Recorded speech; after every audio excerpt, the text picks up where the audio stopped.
Hello everyone, welcome to my channel Once Upon a Garden. Last summer, I created a video on how to make 100% organic liquid fertilizer from kitchen waste such as fruits and vegetables. Today, I'm going to share with you another composting method called Bokashi Composting, which turns food scraps into organic, nutrient-rich soil in just a few weeks. In today's video, I will show you how to make the Bokashi bucket required for composting and demonstrate every step of Bokashi composting.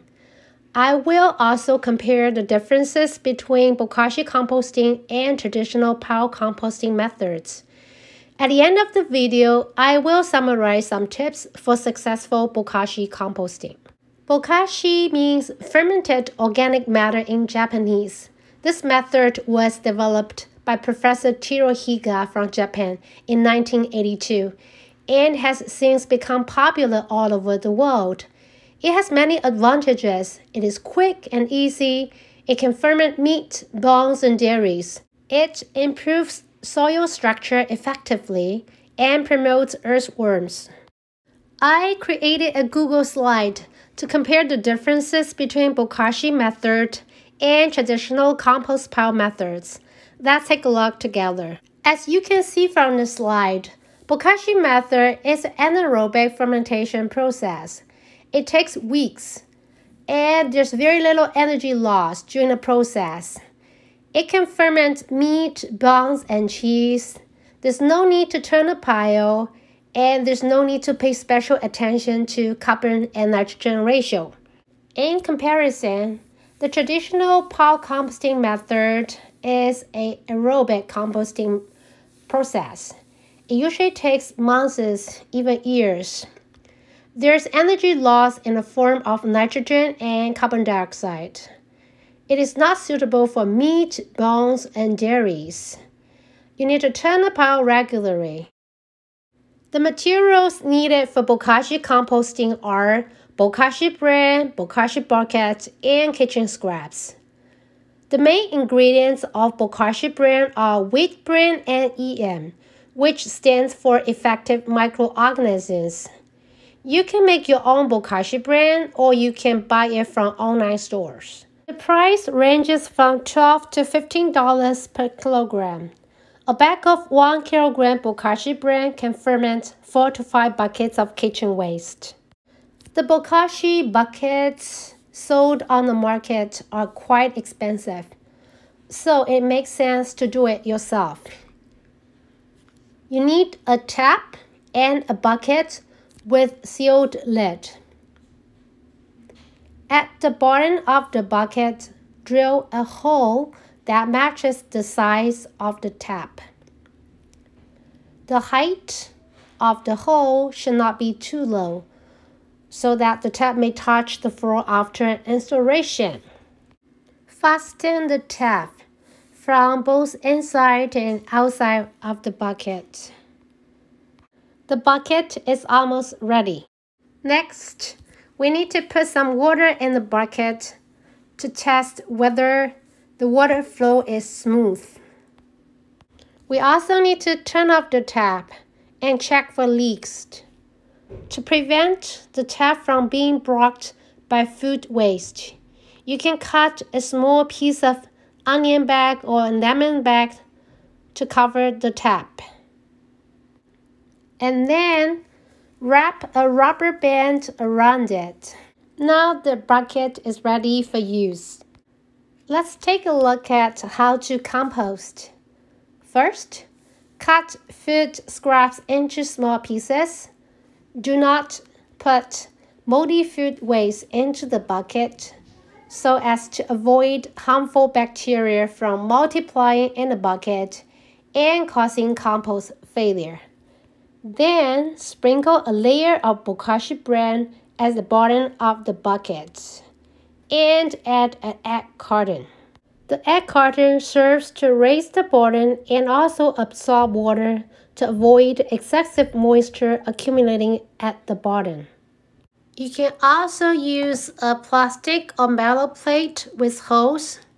Sprinkle a layer of Bokashi bran, followed by a layer of kitchen waste. Then sprinkle a layer of Bokashi bran. Add 2 scoops of Bokashi for every inch of kitchen waste. If you add meat, bones, and dairies, you need to add more Bokashi bran. Press down the food waste. The Bokashi method is an anaerobic fermenting method. The purpose of compacting the compost is to reduce air pockets in the compost layer. I put a DIY cover on top. It helps reduce airflow. You may notice from my previous video that my 7-year-old enjoys hopping out in the garden. I made a video which discussed the benefits of gardening for children. Have a look if you're interested. Now put the lid on tightly. When you have new food scraps, use the same steps to add a layer of food waste and a layer of Bokashi bran to the bucket. After fermenting for about 10 to 14 days from the first day when food scraps were added, you can drain off excessive Bokashi tea by opening the tap.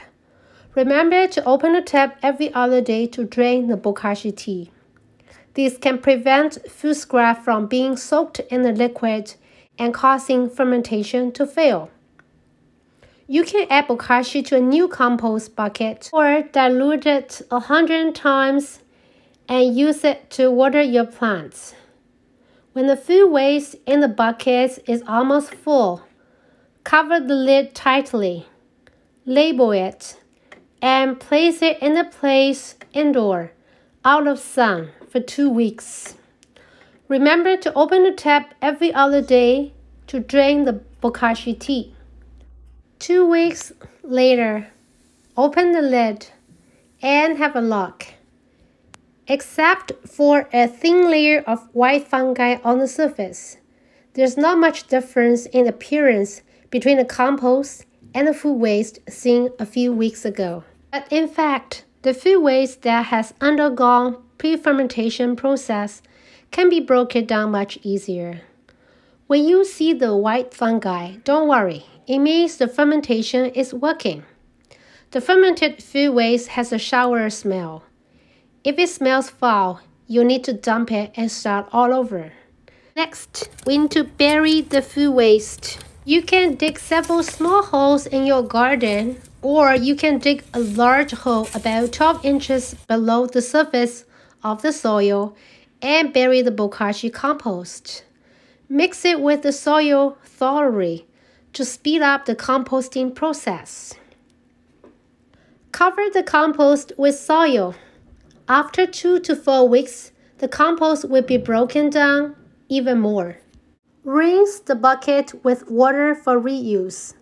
Be careful not to use detergent to avoid destroying the fermentation bacteria remaining in the bucket. And also check whether the water from the tap flows smoothly. At least 2 buckets are needed for the fermentation process. During the winter, soil freezes and compost cannot be buried in the soil, so you would need to prepare a few more buckets. You can also dig a hole before soil freezes. After fermentation is completed, you can bury it in a previously dug hole and then cover the soil. This saves the number of buckets. Here are some tips for successful Bokashi. Please take a moment to subscribe to my channel. First of all, do not add moldy kitchen waste into the bucket.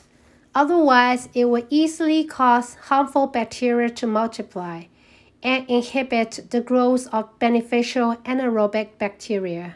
Second, use proper amount of Bokashi bran. Adding too little Bokashi bran can cause compost failure, and adding too much can cause waste and raise the cost. Number 3, drain compost tea regularly. Tip number 4. Don't forget to close the lid tightly to create a good anaerobic environment. Tip number 5. You can extend the fermentation period during the winter time. Number 6. Do not grow flowers or vegetables where you bury the bokashi during the first 2 weeks. I was skeptical when I first heard about the concept of zero waste a few years ago. After using the bokashi method, my opinion changed. Turn food waste into organic matter that plants need, and conserve landfill space. Stop bokashing, stop helping the environment. You can do it. Thank you for visiting my channel Once Upon a Garden. Please like, comment, and subscribe to my channel. Thank you for watching.